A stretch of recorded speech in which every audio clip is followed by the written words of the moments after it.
Hello and welcome to Mining Indaba 2025. And today I'm speaking to Kobus van der Wath, who is the co-founder of ANDAMAN Partners. Kobus, welcome to Mining Review Africa. For our audience, give us a brief overview of ANDAMAN Partners and how does mining fit into your service offering? Thank you, Gerard. Good to be here. Andaman Partners is a global cross-border business solutions company. We basically help businesses to succeed internationally, to cross borders, to scale, to expand quicker, more effectively, successfully. And we have three businesses. We have an investment business, an advisory business, and a trade business. All of this is about the cross-border aspect of it. First of all, in our investment business, we invest in early stage companies, seed capital, growth capital, to help them then also leverage international opportunities. That's the value that we bring to them. The second business, advisory, we do transaction advisory, so cross-border transactions, as well as strategic advisory, which could be formulating international plans, but also helping with the implementation of those international activities and initiatives. And in the third business, the trade business, is about solving complex international value chains, in particular in a context of trade wars, uncertainty, volatility, and where good information, good on-the-ground execution becomes crucial for success. And then I think just finally, it is about having integrity, creating trust, and bringing impact. So that's the ethos of Andaman Partners.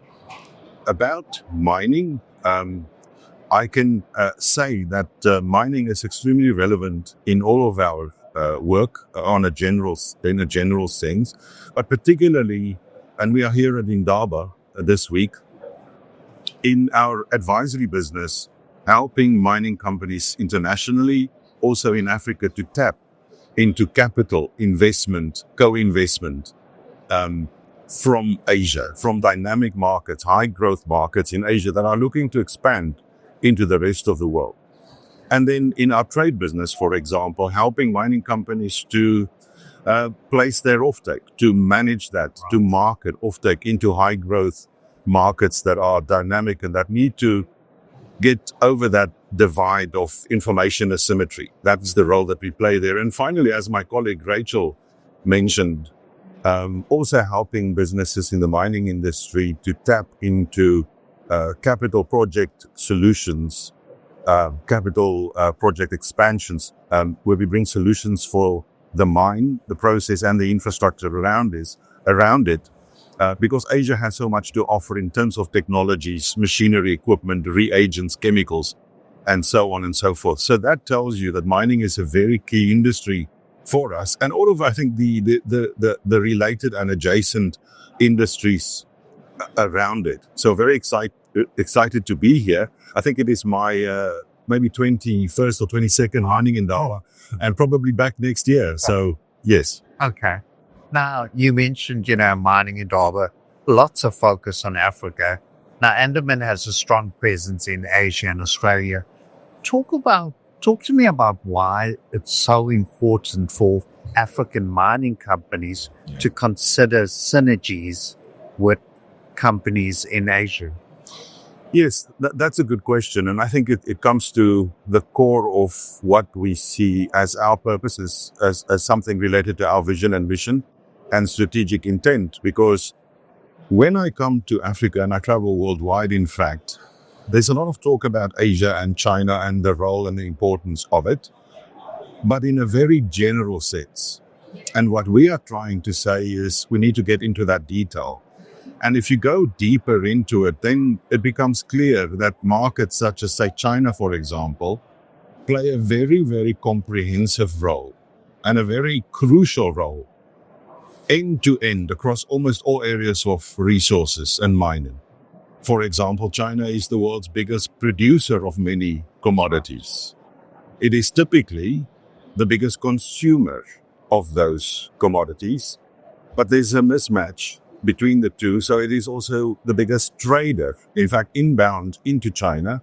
Hence, it is this big market for the world, and oftentimes for mining companies across commodities from different world regions, China is the number one or number two or perhaps the number three market for them. Yeah. So what happens if China's cycle or structural aspects change? That's where we come in to be a partner to help assess that. But even if you move on, and again, I'll use China as an example, but I could talk about other markets like India or Vietnam or Thailand that are emerging in the industrial sense.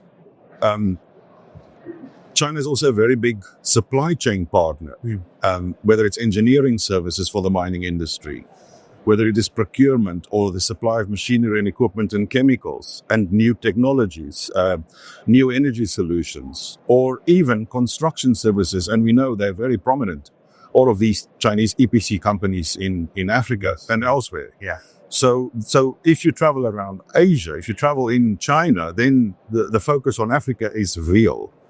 And I just hope that here in the African context, we can also understand the full opportunity, because there's another angle, and that is if you look at Japanese businesses, Korean businesses, Indian businesses, again, Chinese businesses, they have their focus on Africa worldwide, but in particular in resources on Africa to make investment, to be a provider of capital, whether it's equity investments or project co-investment or debt, or supply chain finance.